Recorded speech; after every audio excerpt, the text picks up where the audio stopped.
persalinan adalah proses fisiologis yang kompleks, melibatkan perubahan fisik, hormonal, dan emosional yang signifikan pada ibu. Dalam proses ini, pemenuhan kebutuhan dasar sangat penting untuk menjamin kenyamanan ibu serta kelancaran proses persalinan. Nah, salah satunya yaitu kebutuhan dasar yang perlu diperhatikan secara khusus adalah kebutuhan eliminasi, yaitu buang air kecil atau BAK dan buang air besar atau BAB. Nah, ketidakterpenuhinya kebutuhan eliminasi dapat mengganggu proses persalinan dan meningkatkan resiko komplikasi. Oleh karena itu, kebutuhan eliminasi selama persalinan perlu difasilitasi dan dimonitor secara aktif oleh bidan atau tenaga kesehatan lainnya. Kebutuhan eliminasi adalah kebutuhan tubuh untuk membuang sisa metabolisme melalui urin dan feses. Dalam konteks persalinan, perhatian utama tertuju pada fungsi eliminasi urin dan feses yang jika terganggu dapat memberikan dampak negatif terhadap proses dan hasil persalinan.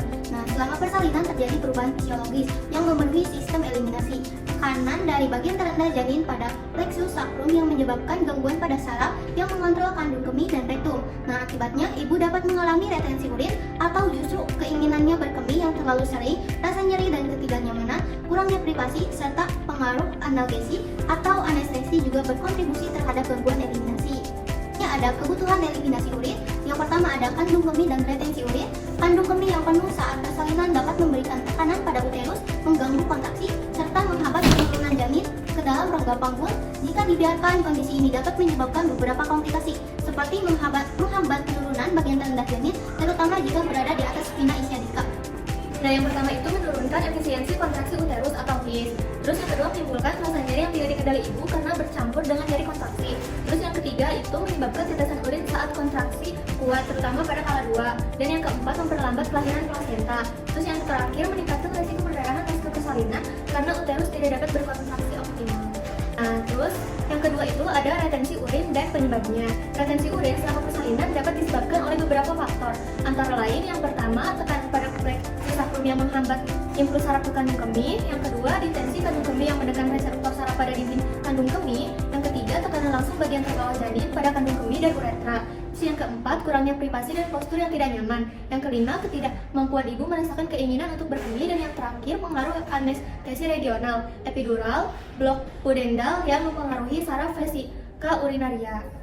Nah, terus yang ketiga itu ada tindakan yang dilakukan. Ibu bersalin harus dianjurkan untuk berkemih setiap 2 jam sekali. Apabila ibu tidak bisa melakukannya secara spontan, maka dapat dilakukan upaya yang pertama, membantu ibu ke kamar mandi bila memungkinkan. Yang kedua, menyediakan wadah penampungan urin dengan menjaga kenyamanan dan privasi. Yang ketiga, memberikan rangsangan seperti suara air mengalir untuk membantu nutrisi. Dan yang terakhir, melakukan kateterisasi apabila benar-benar diperlukan, misalnya dalam kasus retensi urin berat, karena tindakan ini memiliki resiko infeksi dan trauma. Saat pemeriksaan abdomen, perawat atau bidan harus mengevaluasi adanya tonjolan suprapubik sebagai tanda kandung kemih yang penuh. Ibu dengan hidrasi yang cukup seharusnya dapat berkemih minimal 100 ml setiap 1-2 jam. Nah, terus yang keempat itu ada kebutuhan eliminasi feses. Sebelum memasuki proses persalinan, penting untuk memastikan bahwa ibu telah melakukan buang air besar. Rektum yang penuh dapat menyebabkan, yang pertama, hambatan mekanisme pada jalur lahir. Yang kedua, ketidaknyamanan saat mengejan. Dan yang terakhir, resiko peningkatan tekanan saat persalinan yang bisa menyebabkan robekan atau luka.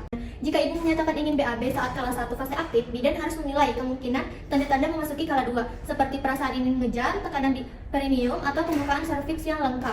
Lavement atau enema dapat diberikan saat kala 1 fase laten jika dianggap perlu, namun tidak dilakukan rutin. Terus yang kelima itu ada pentingnya evaluasi rutin eliminasi. Evaluasi kandung kemih dan rektum selama persalinan sangat penting. Untuk yang pertama itu menjaga efisiensi kontraksi uterus. Yang kedua memastikan tidak adanya hambatan mekanisme saat janin turun.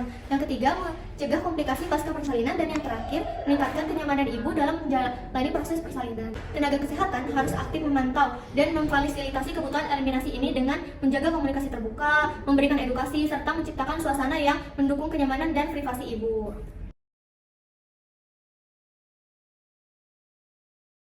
T U W W X Y Z. Jadi ini huruf apa ini pertama nih?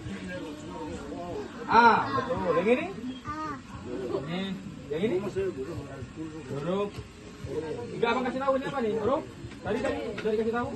B. Yang ini? C. Yang ini? Ulangi lagi dari sini. Yang ini? A. Ini B. A. Ini D.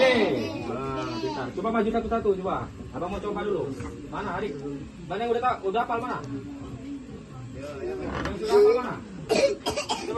Coba yang mana ini? Sudah hafalnya. Coba. Nah. Mana sampai?